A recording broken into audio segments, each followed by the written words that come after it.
sehat semuanya dan mudah-mudahan kita sukses semua di bisnis ini. Amin.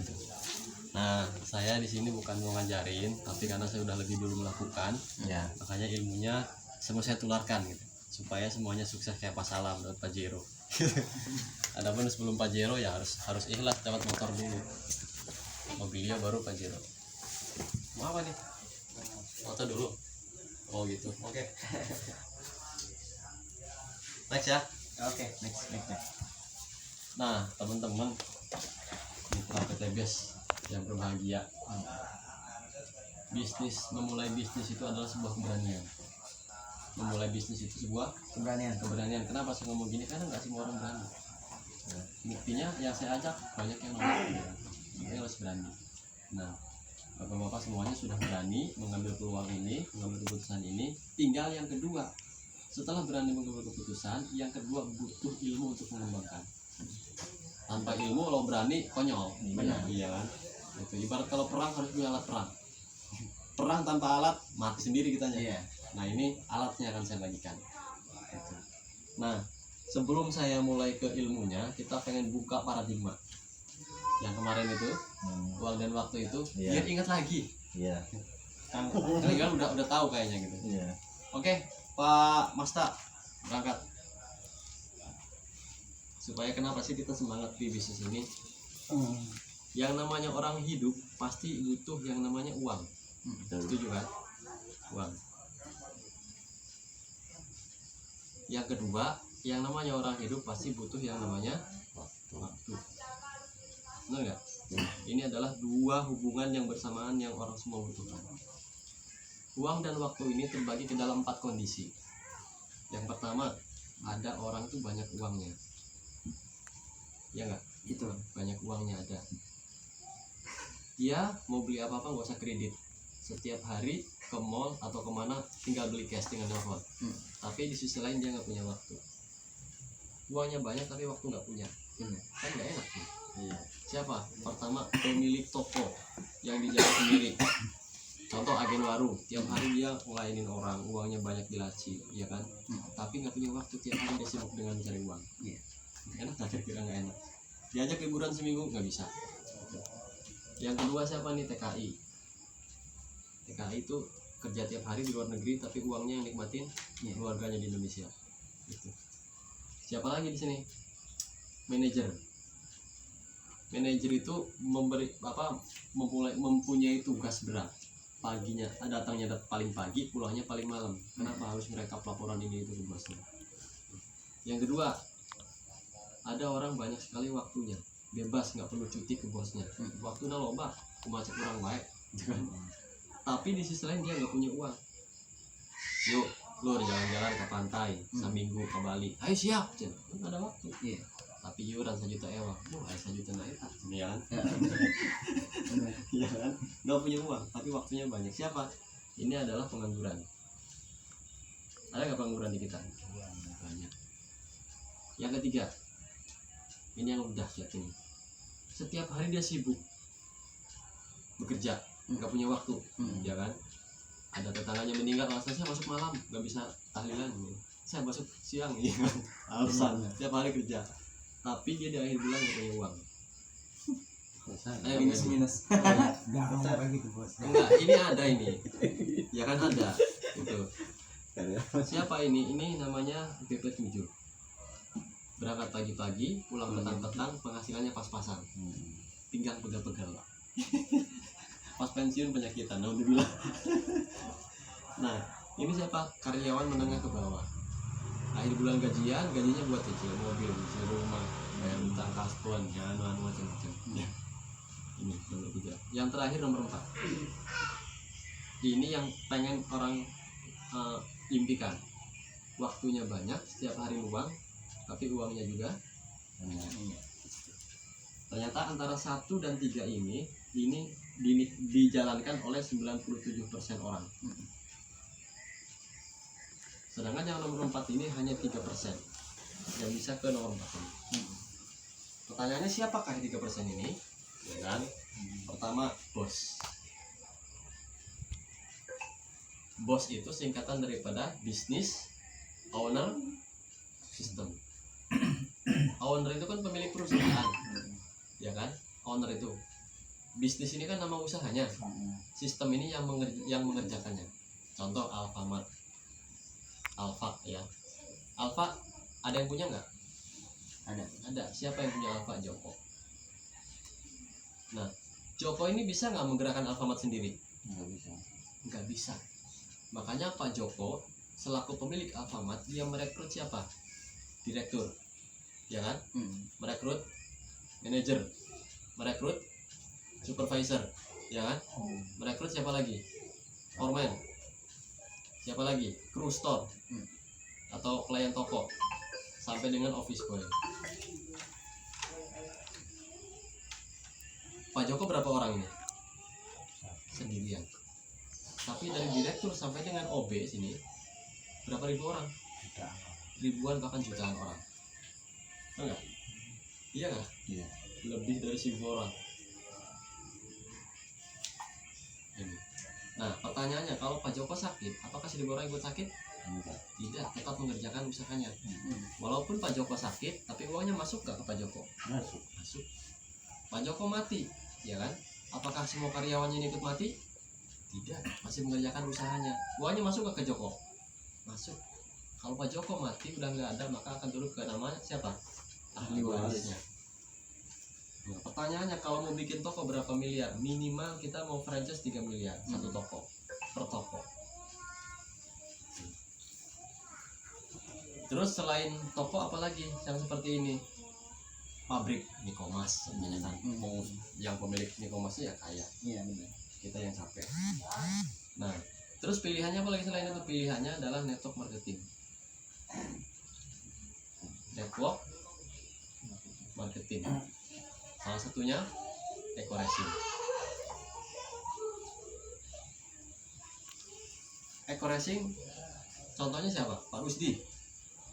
Ya, Pak Rusdi.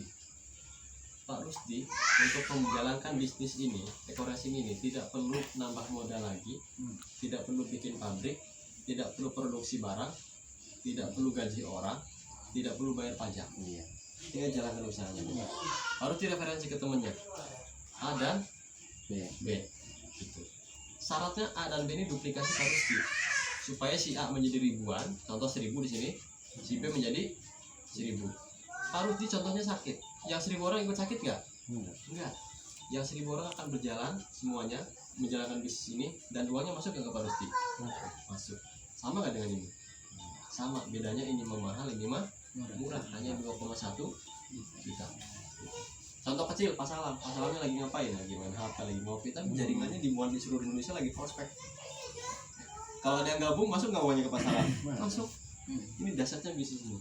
Salah satunya dengan modal murah, tanpa harus rekrut karyawan, tanpa harus bikin perusahaan, tanpa harus produksi barang, tanpa harus apalagi bayar pajak. Kita tinggal jalanin. Kalau Alfamart bikin modal 3 miliar, berapa tahun kembali modalnya? Alfamart itu kembali modalnya kurang lebih 10 sampai 15 tahun baru kembali modal.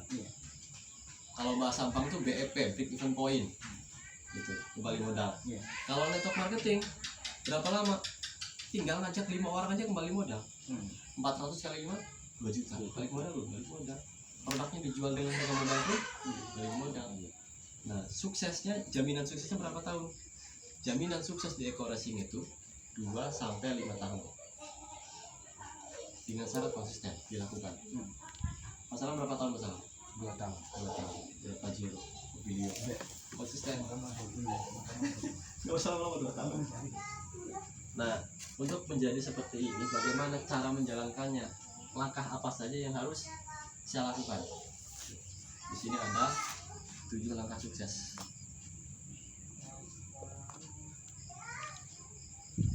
7 langkah sukses.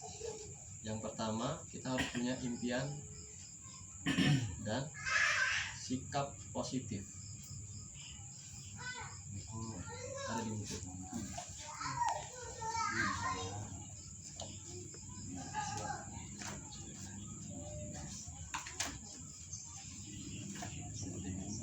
Sambil minum. Nah,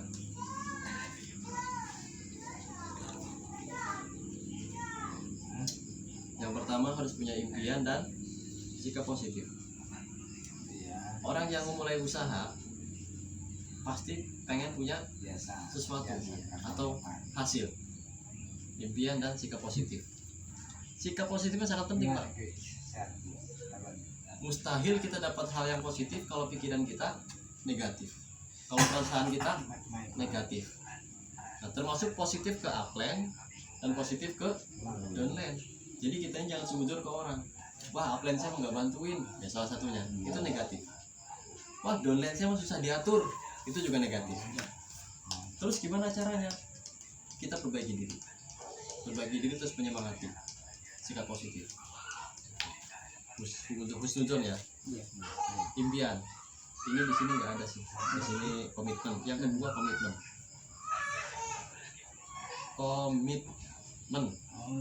Komitmen ini gampang diucapkan, sulit dilakukan. Karena dalam usaha pasti ada tantangan. Benar. Nah, pada saat ada tantangan, di situ kita mau maju atau mundur. Tantangannya bisa jadi karena keluarga nggak setuju, ya kan? Karena kita lagi ada masalah sama orang lain, atau sama downline, sama apa ya, itu tantangan. Nah, di sini sikap komitmen yang harus kita punya.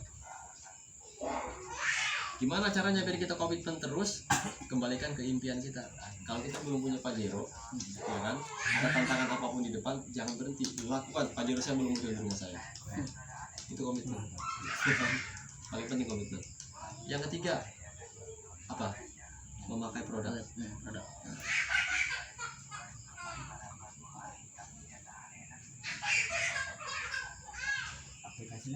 Memakai produk. Mustahil kita tahu rasanya kopi kalau kita nggak minum sendiri, ya kan? Contoh, tukang bakso jual bakso, kemudian Pak Rusdi makan bakso di warungnya. Habis makan bakso, baksonya enak. Pulang ke rumah, cerita ke tetangganya, wih saya makan bakso di sana enak. Kenapa bilang enak? Karena sudah makan bakso. Nah, kemudian temannya Pak Rusdi ternyata tertarik, datang ke tempat bakso. Beli nggak temannya? Beli. Pertanyaannya, Pak Rusdi dapat uang nggak dari tukang bakso? Nggak dapat, hanya iklan saja. Tapi di PTBS luar biasa, kita cerita manfaat produk, cerita usaha. Ketika dia beli ke PTBS, kita dapat nggak bonus? Dapat. Itu luar biasanya PTBS ini. Makanya kita harus memakai produk. Apa aja produknya? Nanti ada di buku banyak. Racing, Connect, dan lain-lain kan. Pakai produknya. Karena salah satu pakai produk itu untuk meyakinkan kita bahwa produk ini benar syarat-syarat. Nomor 4 apa nih? Alat bantu dan pertemuan. Saya tulis lagi ya, biar kebaca lagi. Alat bantu dan pertemuan. Alat bantu ini apa aja? Flipchart, produk, laptop, salah satunya ya, HP, pulpen, gitu, dan ini flipchart. Gitu. Kemudian alat bantu ini untuk apa? Untuk memudahkan penjelasan. Kemudian pertemuan ini penting nih. Karena apa? Bisnis ini nafas jantungnya itu apa? Nafasnya itu pertemuan, jantungnya itu presentasi. Kalau nggak ada pertemuan dan presentasi, mati gak kira-kira? Mati. Kalau orang tanpa nafas, tanpa jantung, mati. Bisnis ini nafasnya pertemuan, jantungnya presentasi. Gitu. Presentasi itu apa sih Pak? Presentasi itu cerita. Cerita manfaat produk dan cerita usaha. Terus kalau saya belum bisa cerita gimana? Gampang, tinggal ajak ke sini. Yang cerita nanti saya. Masalah. Cerita. Pertemuan ini penting. Entah seminggu sekali gitu kan, sambil ngopi. Entah sebulan sekali, bebas. Yang penting ketemu. Nah, pertemuan ini dibagi 3. Ada one on one, ada home meeting seperti ini, ada seminar besar. Silakan lakukan tiga-tiganya. Oke, nomor 5. Daftar nama dan prospecting. Nah, sekarang daftar nama. Daftar nama seperti apa? Daftar nama. Nomor, nama, ya, nomor HP, gitu kan? Alamat, keterangan. daftar nama ini minimal yang harus kita tulis berapa? 150 orang. Ada ketinggalan nggak? Ya? Nah, plastik merah. Plastik merah. Sama nggak? Itu aja.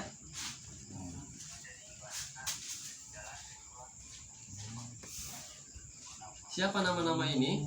Nama teman SD, teman sekolah, teman kerja, teman nongkrong, teman ngaji, teman-teman aja pokoknya. Tulis di sini nama-namanya. Contoh, nama Budi gitu ya. Nomor HP-nya sekian. Alamatnya orang mana? Keterangannya apa? Teman nongkrong. Gitu ya. Itu aja 150 orang. Nanti dari 150 orang ini pilihlah orang yang berpengaruh. Misalkan dari 150 orang ini ternyata ada 10 orang yang lurahnya dulu bidik. Misalkan dia di perusahaannya misalkan manajernya dulu dibidik. Kenapa demikian? Karena orang yang berpengaruh itu memiliki orang banyak ya, benar. Itu salah satunya. Itu. Daftar nama penting ya. Nah, nanti kemudian selain daftar nama apa tadi? Prospecting. Prospecting itu apa sih? Prospecting itu kalau dalam percintaan namanya apa? PDKT bukan? Mustahil kita bisa dapat pasangan kita kalau kita nggak PDKT dulu, ngambil hatinya dulu. Nah, prospecting itu seperti itu. Jadi orang-orang yang ada di 150 orang ini yang ditulis ini nanti diprospek. Lur, kumaha kabarna? Ngopi ka dieu bos gitu kan. Jadi kita baikin gitu kan. Kita gitu lah. Ya tapi ini nggak boleh bohong, harus tulus. Gitu bos juga kita masuk ke Sebaya Ayeuna, ya kan? Kita masuk bisa jadi sekarang gitu kan. Itu salah satu prospek. Ngopi ke rumah gitu kan, ngopi-ngopi lah, udah lama nggak ketemu kan gitu ya. Nah itu salah satu prospecting. Jangan langsung diajak bisnis. Karena kalau kita langsung ngajak bisnis, biasanya dia akan merasa dimanfaatkan sama kita. Udah dia mah dari ke orang nggak kahayana doang. Jadi sudah pemilihan dia lah. Nah, jangan begitu. Makanya kita PDKT dulu, biar akrab dulu. Gitu. Nah, pada proses PDKT ini usahakan kita tahu masalah dia. Kita tahu masalah ya. Hal yang dia takutkan dan dia inginkan. Hal yang dia takutkan dan hal yang dia impikan. Sebetulnya orang ini cita-citanya pengen apa sih? Ya kan? Pengen bahagiakan keluarga kan? Pengen punya ini. Terus apa sih yang dia takutkan? Apa sih keluhan dia? Dia orang punya keluhan. Kalau kita sudah tahu keluhan dia, ya kan? Sudah tahu cita-cita dia, maka insya Allah kita dapetin dia. Makanya kenapa orang yang curhat ke kita itu gampang kita pengaruhi. Itu paling penting. Contoh model Ki ya, misalkan kita ngajak ini, tapi dia dalam hati dia ketakutan umpama, modal di mana? Ya. Seperti itu, iya itu masih carana gitu kan, jalan keluarnya gitu. Itu nanti makanya di bisnis ini pertama apa? Pertama jangan ngomong bisnis. Kalau mengundang ya. Yang kedua jangan ngomong modal. Kenapa? Karena orang itu lebih takut mengeluarkan uang. Benar. Duluan ketimbang hasil yang dia didapat. Benar. Makanya apa? Bisnis itu yang harus kita pahami apa yang didapat dulu nih. Ya kan? Kenapa Fahri mau buka toko? Mau modalin toko? Ya kan? Karena apa dia sudah tahu keuntungannya apa. Benar. Saya beli video ini 10.000, saya bisa jual 50.000, berapa untungnya? 40.000. Makanya dia keluarin modal. Karena dia sudah tahu untungnya. Nah, di bisnis ini kita jangan bilang-bilang modal dulu, ajak aja ke sini nanti kita kasih tahu keuntungannya. Sekarang lihat Pak Jero berapa harganya? Ya kan? 500 juta kan setengah miliar nih. Gitu kan. Kalau dia udah ngeliat Pak Jero kecil enggak 2.100.000. Kecil. Nah, ini luar keting ini. Contoh, bos-bos yang punya hexavator beko itu, ya kan? Dia juga sama nggak punya uang. Tapi kenapa dia bisa kebeli? Utang bang, miliaran. Yang dilihat bukan hutangnya, bukan modalnya, tapi keuntungannya dari usaha beko itu. Wah, kalau saya punya hexavator per jam aja bisa 5 juta contohnya ya kan? Kalau kali sekian jam, kalau kali sebulan, saya minjem uang bank aja lah. Gitu kan, toh kebayar dari cicilan saya aja nggak? Nah, pengusaha itu yang dipikirkan apa? Keuntungannya dulu, baru dia mau memulai usaha. Nah, di ekornya sih kita jelaskan keuntungannya dulu, baru jelaskan modalnya. Dari Tangerang. Tapi kalau kita jelasin modalnya dulu, insya Allah langsung mundur dia. Iya pasti. Ya. Bedanya sama Nah, jaringan. kemudian pertanyaan Afar ini bagus banget. Saya nggak punya uang, ya kan? Justru saya ngajak dia ini biar punya uang nantinya. Kalau dia sekarang udah banyak uang, apa yang ngajak bisnis? Iya. Ini biar nikmatin uangnya, buat liburan ya. Buat apa kok? Iya. Justru saya ajak dia biar punya uang. Terus gimana caranya? Cari modal. Iya. 2 juta kembali modal sekian hari. Bang, bandingkan dengan usaha-usaha yang lain. Buat jadi tukang ojek aja modalnya apa? Iya. Motor harus kan 2 juta. Iya. Dapat yang bodong, itu berisiko. Itu pun harus dilakukan tiap hari. Bisa nggak motor jadi tukang ojek 5 tahun punya Pajero, gitu kan?